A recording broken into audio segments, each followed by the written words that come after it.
watching.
Good morning.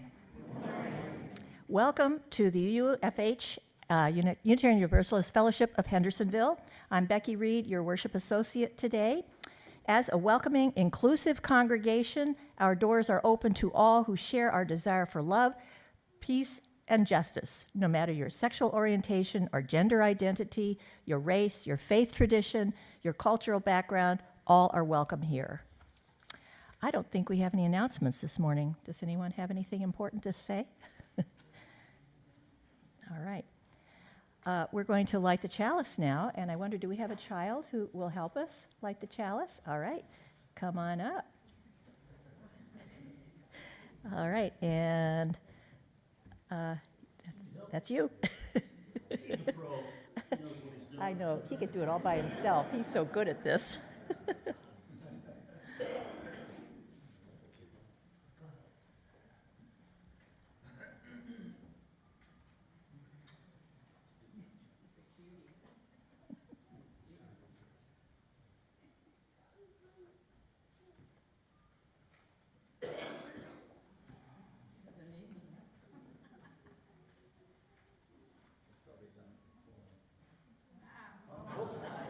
It burned up.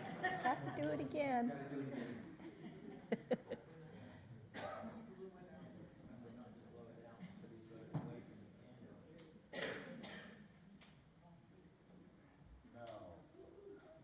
Smart. Awesome. Okay. Good, Nico. Okay. I was supposed to be reading this. Life is a gift for which we are grateful. We gather in community to celebrate the glories and mysteries of this great gift. And now I'd like to introduce our speaker today, Lina Adas. Lina was born a Palestinian refugee. She was educated in Jordan and earned a degree in journalism from the University of Jordan. She worked for many years for a government-run newspaper in Amman before moving to the U.S. in 1988. She lives in Hendersonville with her husband, Mohammed. They have 2 grown children. She and her husband own Pita Express Cafe, which many of us have been to, right? Here in Hendersonville. Welcome back, Lina. We're going to sing now. Stand as you're willing and able. We're going to sing hymn 1051, We Are, and the words will be up on the screen.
Please be seated.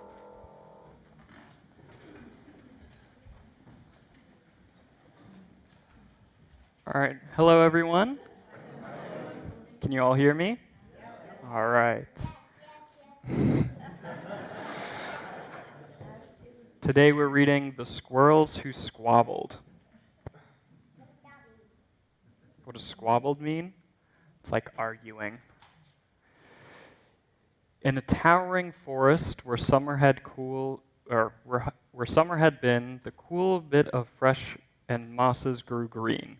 And as autumn edged in and the sky raged red, the sleepiest creatures got ready for bed. While up in a tree swung a flighty young squirrel, who everyone knew as spontaneous Cyril.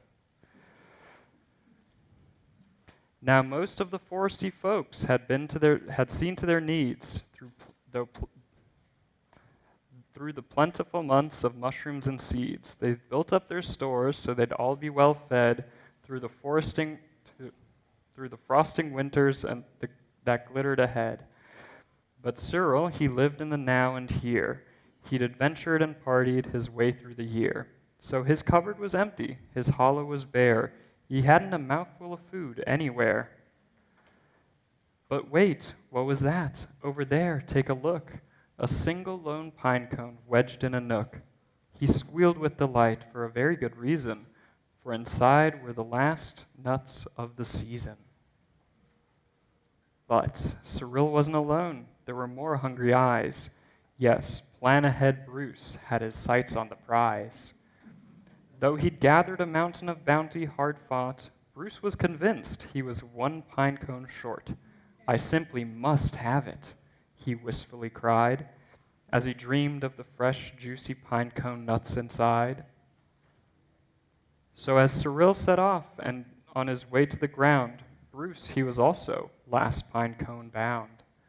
They sprinted and scurried with no time to gamble. They scratched at the bark in their scampering scramble.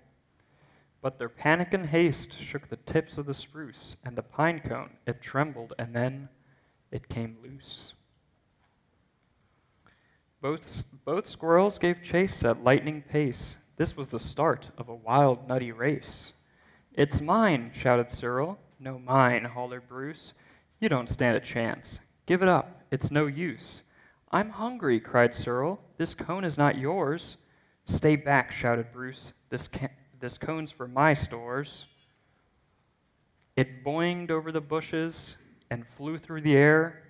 It binged on the nose of a slumbering bear. It bounced over the boulders, then came to a stop, then teetered and wobbled and quivered and plopped. Both squirrels followed. Oh, the water was fast. Would they learn they needed each other at last? But each was intent on how he could win, so they didn't quite notice a bird sweeping in. Cyril and Bruce, they watched in dismay as their cone disappeared up, and away. Come back, shouted Cyril. There are nuts, exclaimed Bruce. But all hope was gone. It was simply no use. And meanwhile they drifted right up to the ledge. Greed it was driving them over the edge. Cyril and Bruce, they had taken a fall. They were paying the price for wanting it all. They'd squandered their chances to team up and share. Would their nutty young hopes simply end in despair?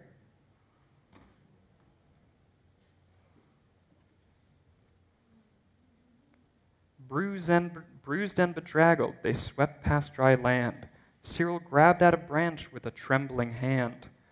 Catching Bruce with the other, he heaved and he huffed and dragged him to safety with panting and puffs. They stared at the sky, quite lost in deep thought, until Bruce looked at Cyril and let out a snort. How silly we are, he proclaimed, all a-jiggle. How greedy I've been, sputtered Bruce with a giggle. We shall change from today. May the squabbling cease. We should celebrate seeing we're both in one piece. From that day forward, they made a great pair. They would gather together and found they could share. Yes, Cyril and Bruce, they knew in the end The best thing to share is a laugh with your friend. All right, let's go ahead and go downstairs.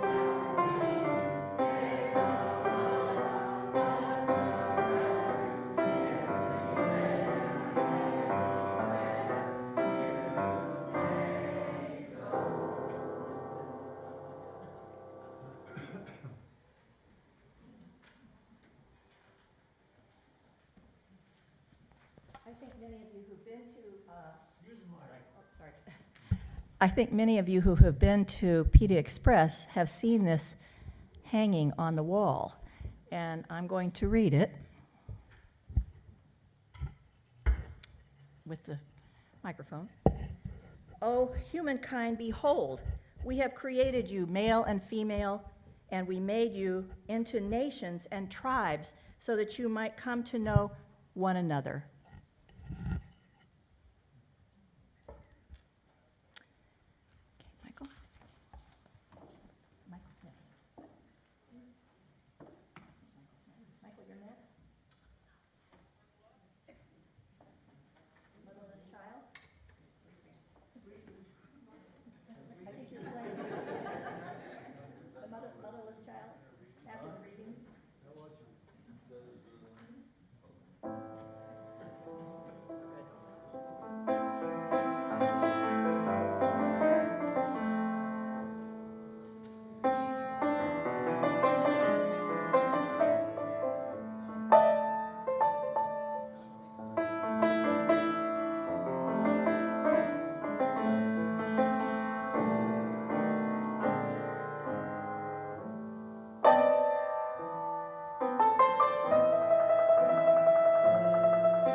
In the name of God, the most gracious, the most merciful.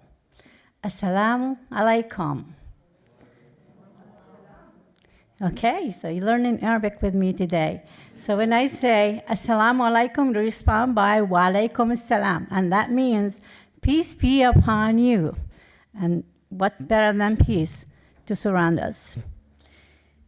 Okay, thank you. Thank you for having me. It is a pleasure to see all of you today. I want to extend my thanks to Becky for inviting me to speak about the Palestinian-Israeli conflict. Ladies and gentlemen,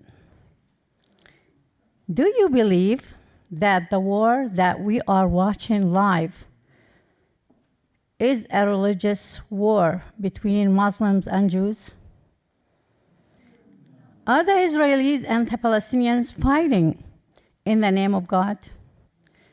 Who are the Palestinians? Who are the Israelis? Why are they bent on destroying each other? Why are we witnessing from our living rooms the horror of yet another bleak chapter of this mass killing and displacement. How did this madness start? How did this bitter conflict begin? Is there a hope of a resolution for a conflict that has been for decades killing thousands and displacing millions? Is there a way to break this vicious cycle of violence? How can we resolve this conflict when there is so much implacable hatred and grievance on both sides? Can we find a middle ground? Is there a way out? Is peace possible? I want to grab the last question and give you the good news. On paper and in words, yes, peace not only possible, but almost easy. Before we get into answering the other questions, I want to tell you a story. My daughter Didi was in second grade. The teacher called me up one day and said, Didi and another girl, newly arrived, her name is Anise, they can't get along. They are always arguing and mocking each other, making fun of each other.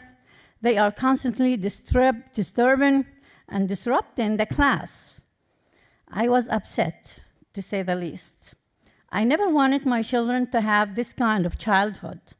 I wanted them to be happy and get along with everyone. I asked the teacher for Anise's mom's phone number. When I called, I introduced myself and explained the situation. I asked the mom if she would allow Anise to go with me to our home that day. Without hesitation, she said, yes, of course.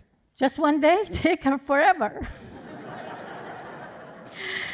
She had heard about me volunteering in a school almost every day. People thought that I was a teacher or a staff member because I was there so many days. So to make the long story short, I picked up Anise and Didi from school. As they got into the back seat of the car, I asked them both to hold hands. They tried to refuse and made unhappy faces, but with me insistent and the car locked, they had no choice but to listen. I said, you will hold hands until Anise's mom comes to pick her up around 8:00 p.m. But Mom, what if we need to go to the bathroom? My daughter protested. You will go to the bathroom together, holding hands, I said. Didi and Anise ate dinner together. While holding hands, they played with our bunny together while holding hands, and they went to the bathroom together while holding hands. When Anise's mom came to pick her up at 8 p.m., Anise refused to let go of Didi's hand. She even asked her mom to spend the night with us. The next day, when I dropped them off to school, they walked hand in hand. Didi and Anise, for the remaining school years, elementary, middle grade, and high school, were inseparable. Today, Anise is like a second daughter to me. Her and Didi love each other more than sisters. As a side note, Anise is Jewish, and Didi is a Muslim. They both celebrate our holidays and the Jewish holidays. That story is just an example of what we can accomplish if we just make the effort. Ladies and gentlemen, to fully understand the conflict that took the lives of thousands on both sides and displaced millions, it is crucial to unpack the history of this struggle.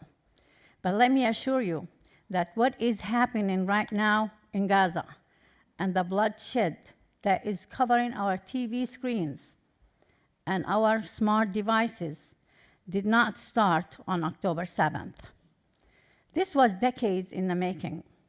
I condemn the act of violence that happened on October 7th, and I condemn the retaliation and the overuse of power by the Israeli forces in the strongest terms.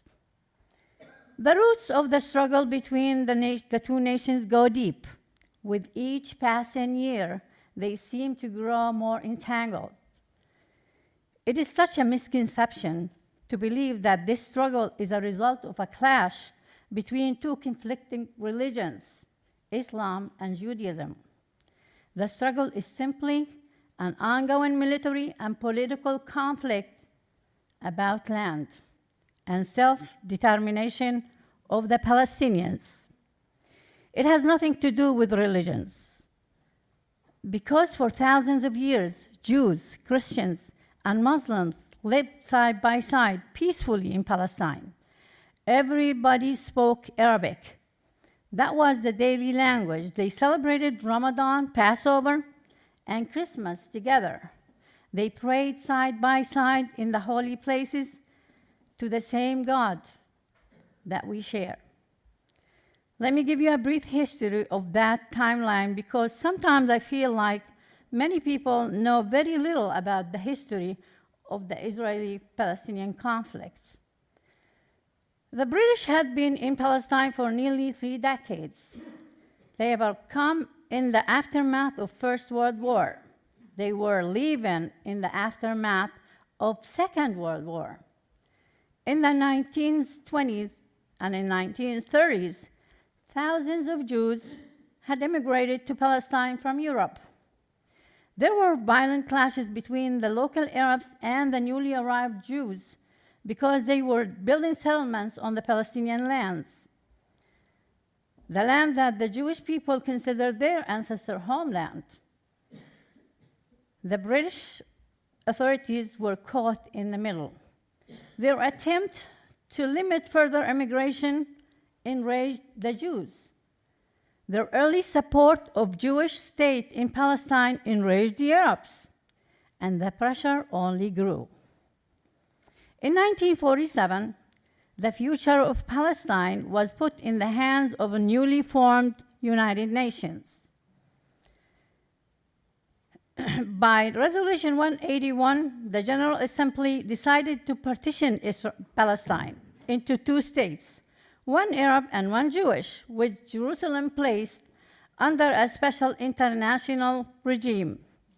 The plan was met with celebration among Jews, but with fury among Arabs. They immediately rejected the partition, and violence broke out between the two communities as the British troops withdrew. At midnight on May 14, 1948, the British mandate of Palestine came to an end. The State of Israel was born. On that same day, hundreds of thousands on both sides were killed, and millions of Palestinians were forced to flee and were displaced. My family and my husband's family were among the displaced.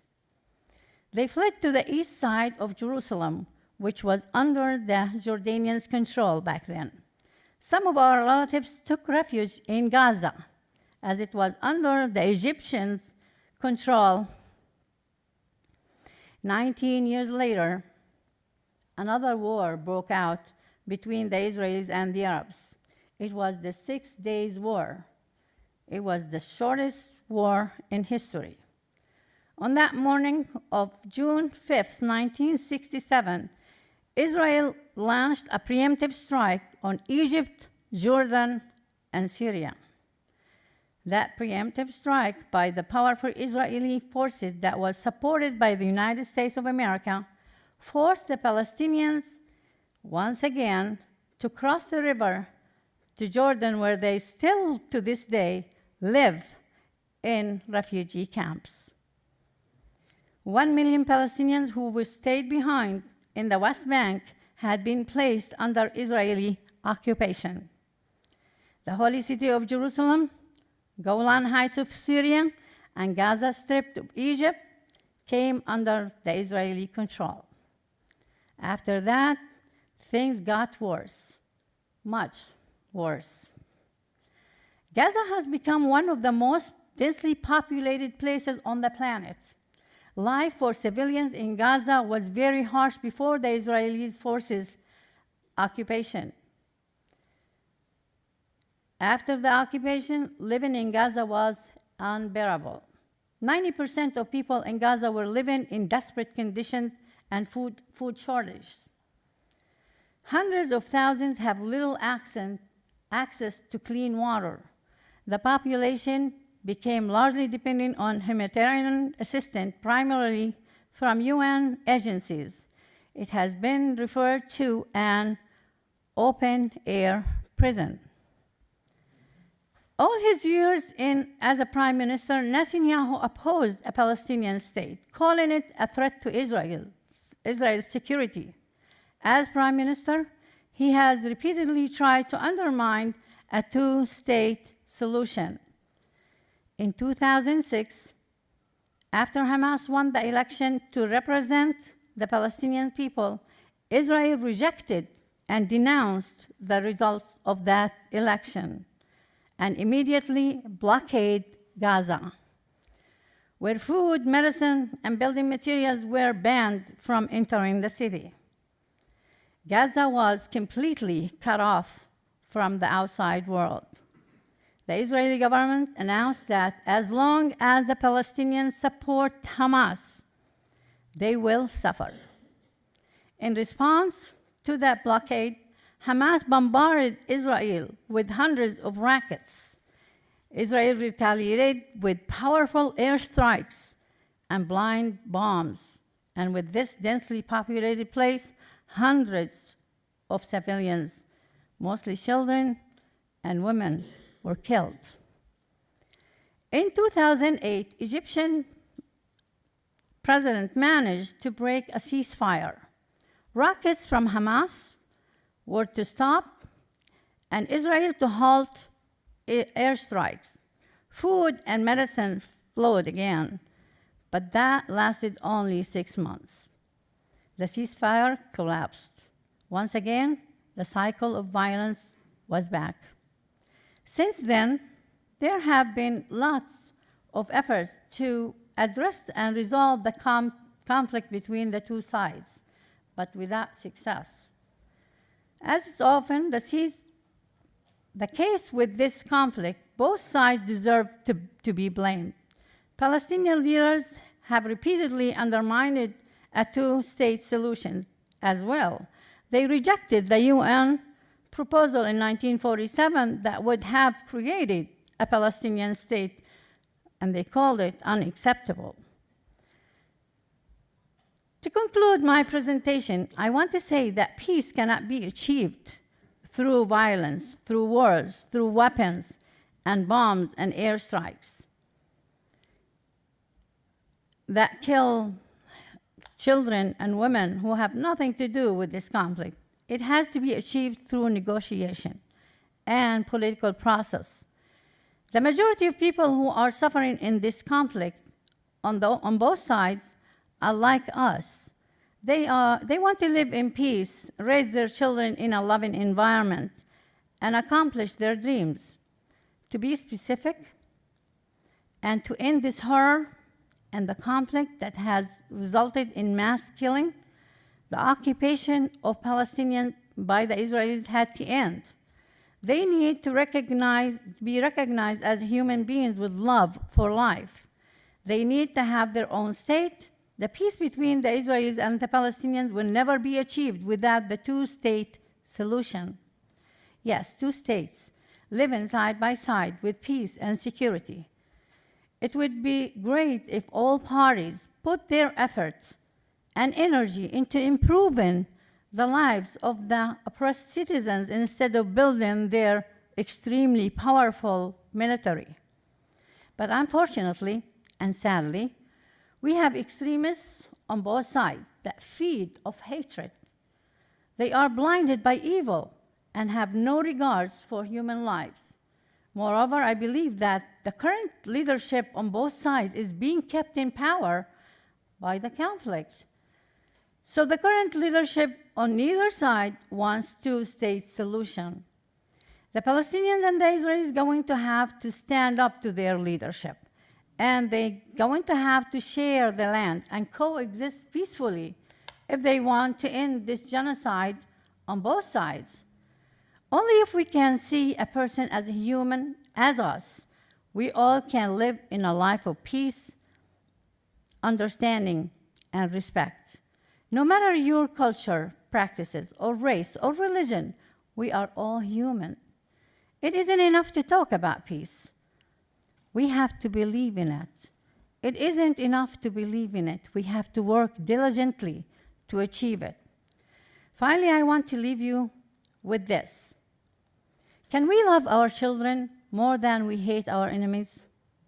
Can we get them to hold hands and get them to know one another so they can go and live in peace? Only when we live in peace, we can experience God's glory and God's beauty. Only when we achieve peace, we can get the purpose of God's creation of these human beings. Ladies and gentlemen, we worship and serve the same God, the God of Noah, Abraham, Isaac, Jacob, Joseph, Moses, Jesus, and Muhammad. And we all should find a common ground and not let the extremists win by distracting us from getting along with one another, even when we have different ideas, approaches, and languages. We can and we must work together. We can and we must listen to one another, and we can and we must find the common ground. I, for one, strive every day to spread peace through explaining the peaceful Islamic messages. I strive daily to discover the meaning and the purpose which lies there. I strive daily to build bridges of love and peace for generations to come. But we are called to enter into each other's world with compassion, with understanding, and with great desire for unity, the unity of people of all ages, of all backgrounds, and all beliefs. Prayers lifted up for peace and humanity. God bless you. Assalamu alaikum. Thank you.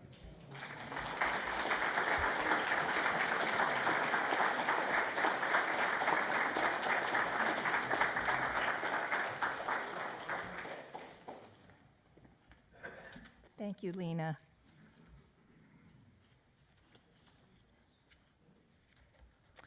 Now is when we share our rituals of joys and concerns. This is a moment of intimate sharing for this faith community, a time when we're invited to reflect on our personal lives and those heartfelt experiences we've had during the week. Joy and sorrow, gratitude and disappointment, worry and peace, these feelings are common among us, and this is our time to honor those sacred moments and our sacred milestones. For our ritual, we have our community bowl of fresh water, a precious natural resource that we use sparingly.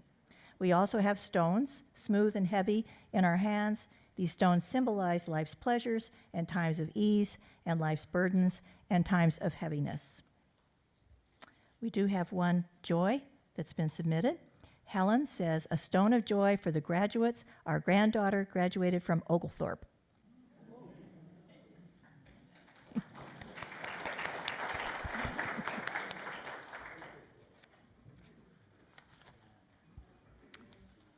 So this morning we invite you to participate. This section can come around and take a stone from Ron and place it in the water. And then I will also bring a bowl with stones for those of you who would choose to put one in at your seat.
We'll add this last final stone for those who could not be with us today or who do not have a place to share what is in their hearts.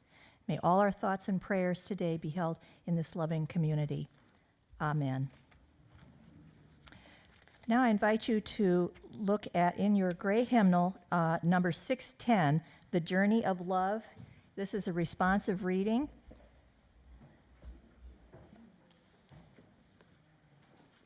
And I think Lou's going to have it up on the screen. So 610. Okay, The Journey of Love. I'll read the first part and you read the second part in italics.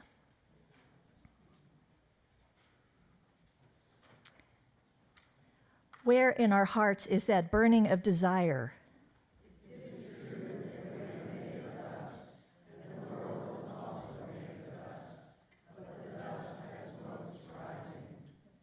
Whence comes that drive in us?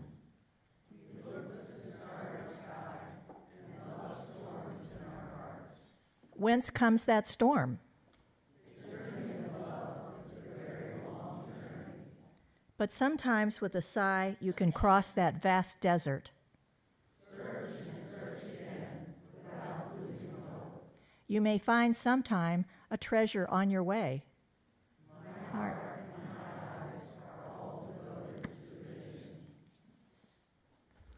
We have a special video. Some of you may recognize people in the video.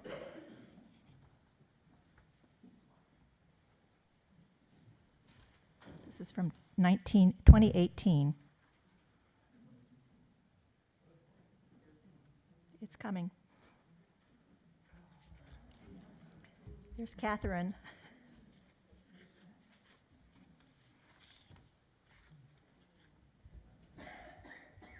Just needs sound.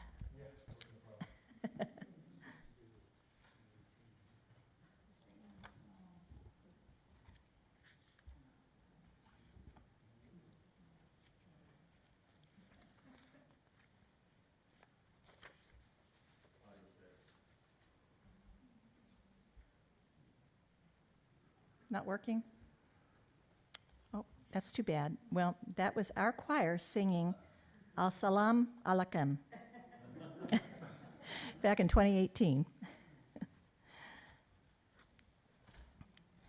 All right, now is the time for our offertory. Let there be an offering to sustain and strengthen this place, which is sacred to so many of us, a community of memory and hope, for we are now the keepers of the dream.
dedication to the offering together, to the work of this congregation, which is weaving a tapestry of love and action.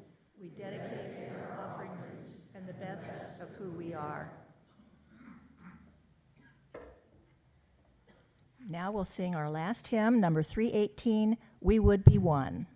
Please rise as you're able to.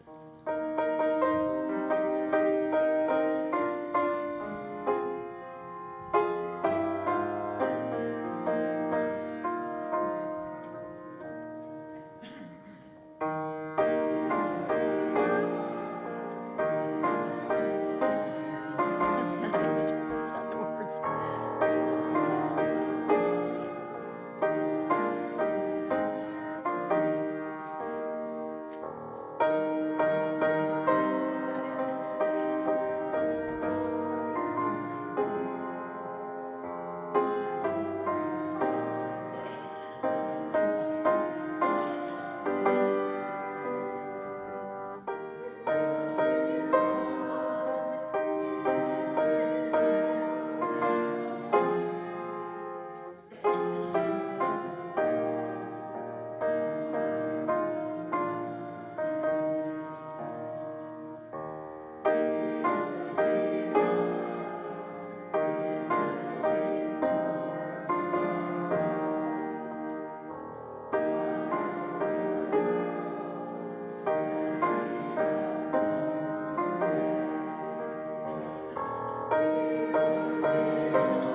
Please be standing for the benediction.